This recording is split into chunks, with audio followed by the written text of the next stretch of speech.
Title 22, 72527 Patients' Rights. A. Patients have the rights enumerated in this section and the facility shall ensure that these rights are not violated. The facility shall establish and implement written policies and procedures which include these rights and shall make a copy of these policies available to the patient and to any representative of the patient. The policies shall be accessible to the public upon request. Patients shall have the right: 1. To be fully informed, as evidenced by the patient's written acknowledgement prior to or at the time of admission and during stay, of these rights and of all rules and regulations governing patient conduct. 2. To be fully informed, prior to or at the time of admission and during stay, of services available in the facility and of related charges, including any charges for services not covered by the facility's basic per diem rate or not covered under Titles 18 or 19 of the Social Security Act. 3. To be fully informed by a physician of his or her total health status and to be afforded the opportunity to participate on an immediate and ongoing basis in the total plan of care, including the identification of medical, nursing and psychosocial needs and the planning of related services. 4. To consent to or to refuse any treatment or procedure or participation in experimental research. 5. To receive all information that is material to an individual patient's decision concerning whether to accept or refuse any proposed treatment or procedure.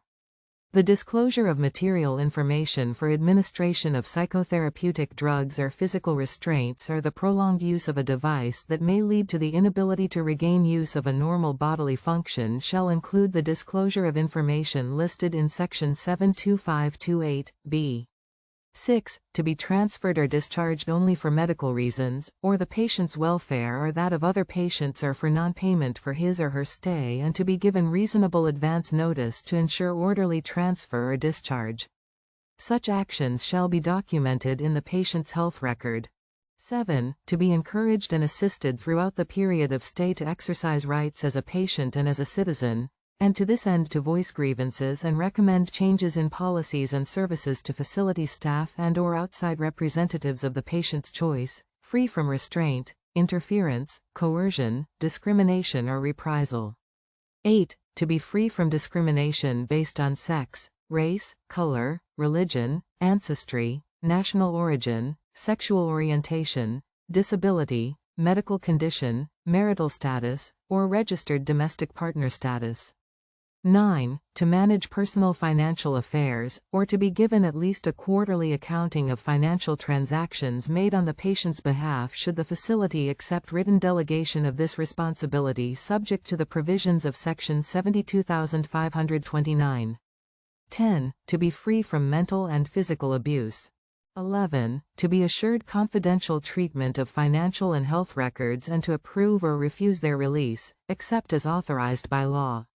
12. To be treated with consideration, respect and full recognition of dignity and individuality, including privacy in treatment and in care of personal needs. 13. Not to be required to perform services for the facility that are not included for therapeutic purposes in the patient's plan of care. 14. To associate and communicate privately with persons of the patient's choice, and to send and receive personal mail unopened. 15. To meet with others and participate in activities of social, religious and community groups. 16. To retain and use personal clothing and possessions as space permits, unless to do so would infringe upon the health, safety or rights of the patient or other patients. 17. If married or registered as a domestic partner, to be assured privacy for visits by the patient's spouse or registered domestic partner, and if both are patients in the facility, to be permitted to share a room. 18. To have daily visiting hours established. 19. To have visits from members of the clergy at any time at the request of the patient or the patient's representative.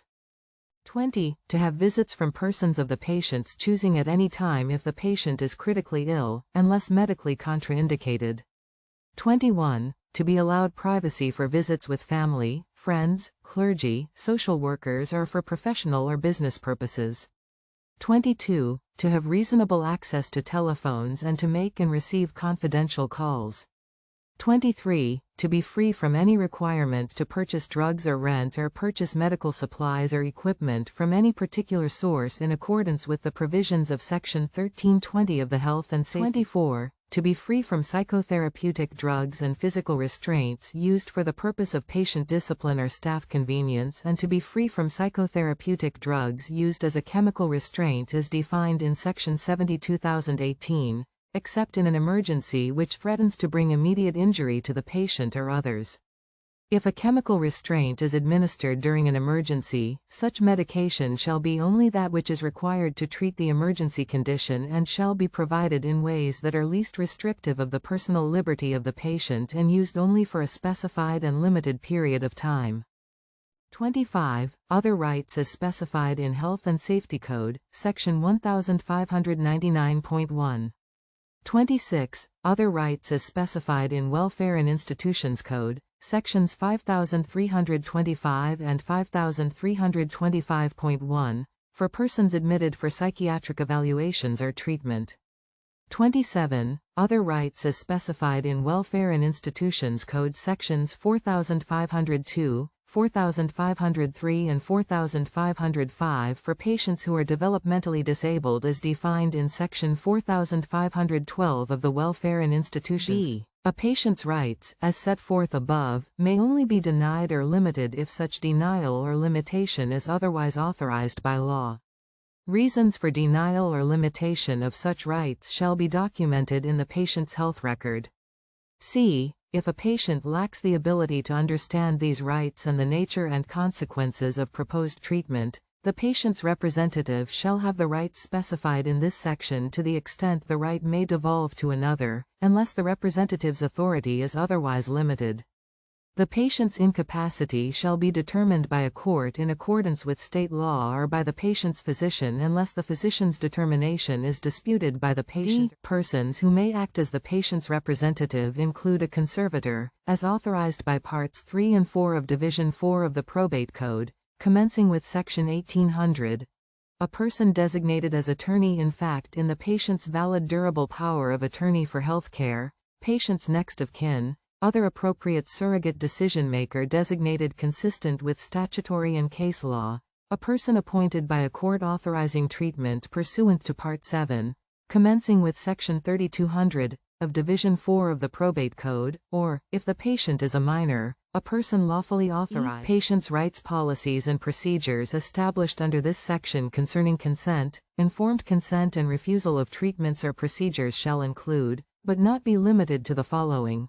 1. How the facility will verify that informed consent was obtained or a treatment or procedure was refused pertaining to the administration of psychotherapeutic drugs or physical restraints or the prolonged use of a device that may lead to the inability of the patient to regain the use of a normal bodily function. 2. How the facility, in consultation with the patient's physician, will identify consistent with current statutory case law, who may serve as a patient's representative when an incapacitated patient has no conservator or attorney in fact under a valid durable power of attorney for health care.